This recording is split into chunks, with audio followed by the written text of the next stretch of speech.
The message came late enough that I didn't read it right away. It sat there while I finished reviewing the escrow documents, while I signed the last page with a pen that kept skipping ink, while I closed the folder and set it beside the others I had already prepared. Only after everything was in order did I open it. You're not one of us anymore. Don't show your face here again. No explanation. No attempt at a conversation. Just a line drawn as if it had always been there, and I had only just noticed. I read it twice, not because I didn't understand it, but because I wanted time to make sure there wasn't anything else hidden behind it. There wasn't. I didn't reply. There wasn't anything to say that wouldn't reopen something I had already decided to close. Instead, I went back to the paperwork. I signed where I needed to sign. I forwarded the confirmation email to the trust officer with a brief note. Proceed with my withdrawal as discussed. It was a sentence I had written days ago, saved in drafts waiting. I didn't feel angry when I sent it. That surprised me more than anything. I thought there would be something sharper, some resistance, maybe hesitation. But there was only a kind of quiet alignment between what had been said to me and what I was already doing. By the time I filed the legal separation from our shared assets, it was nearly morning. I slept for an hour, maybe less. When I woke up, my phone was full. Missed calls. Notifications.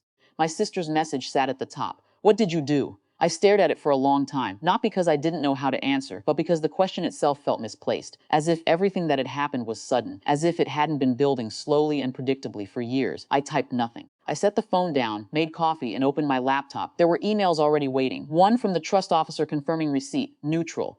Procedural. No judgment in the language, just acknowledgement. Another from my mother's attorney. We need to talk today. That one I read more carefully. Not because of urgency, but because of tone. It wasn't aggressive. It wasn't apologetic. It was controlled, as if something had shifted, but no one wanted to name it yet. I leaned back in the chair and let the room stay quiet for a while. There was a time when a message like that would have sent me into a kind of immediate reaction, trying to anticipate what they wanted, how to respond, how to fix the shape of things before they hardened. That instinct didn't come. What came instead was a memory, not of a single moment, but of many small ones. Conversations where decisions were already made before I entered the room. Documents I was asked to sign without context. Jokes that landed just slightly off, always positioning me as temporary conditional. Nothing dramatic enough to confront. Nothing clear enough to point to. Just a pattern. I picked up my phone again. My sister had sent 3 more messages. Call me. This is serious. Why would you do this without talking to anyone? I almost smiled at that one. Without talking to anyone. I thought about how many times I had tried to talk. How often the conversation shifted away, reframed, minimized. Eventually, you stop announcing your decisions to people who have already decided not to hear them. I didn't respond. Instead, I replied to the attorney.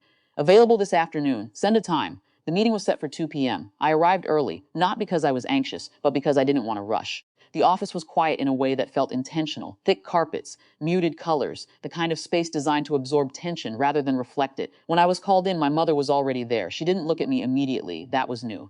Usually, she would hold eye contact a second too long, as if asserting something unspoken. This time, her attention stayed on the table, on the documents in front of her. The attorney greeted me, professional, neutral. Thank you for coming on short notice.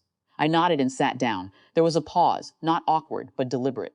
As if everyone was adjusting to a structure that hadn't existed before. Then the attorney began. We've reviewed your withdrawal from the trust and your separation filing. There are implications we need to clarify. I didn't speak. He continued, outlining the adjustments, how my exit affected distributions, control, obligations. It was detailed, precise. What he didn't say, but what became clear, was that my role had been more integral than they had accounted for, not in a way that made me powerful in the past, but in a way that made my absence disruptive. At some point, my mother finally looked at me. This wasn't necessary. Her voice was steady, but there was something underneath it, not anger, not quite, more like miscalculation. I met her gaze, but I didn't answer right away, because the truth was, it had been necessary. Not because of what she said last night, because of everything that made that message possible. I said eventually, no emphasis, no argument, just a statement. The attorney cleared his throat slightly, redirecting. We can discuss potential revisions if there's interest in restructuring. There isn't, I said. He paused. Not surprised, exactly, but recalibrating. My mother shifted in her chair. You're making this harder than it needs to be. I considered that maybe I was, but only because I had stopped making it easier for everyone else. The rest of the meeting moved quickly after that. Details, confirmations, next steps, no raised voices, no dramatic turns.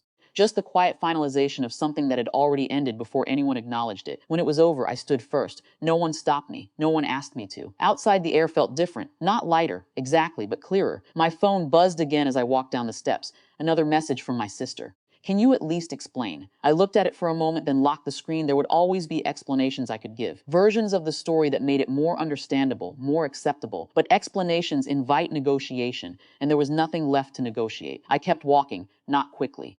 Not dramatically, just forward, and for the first time in a long while, no one was waiting for me to turn back.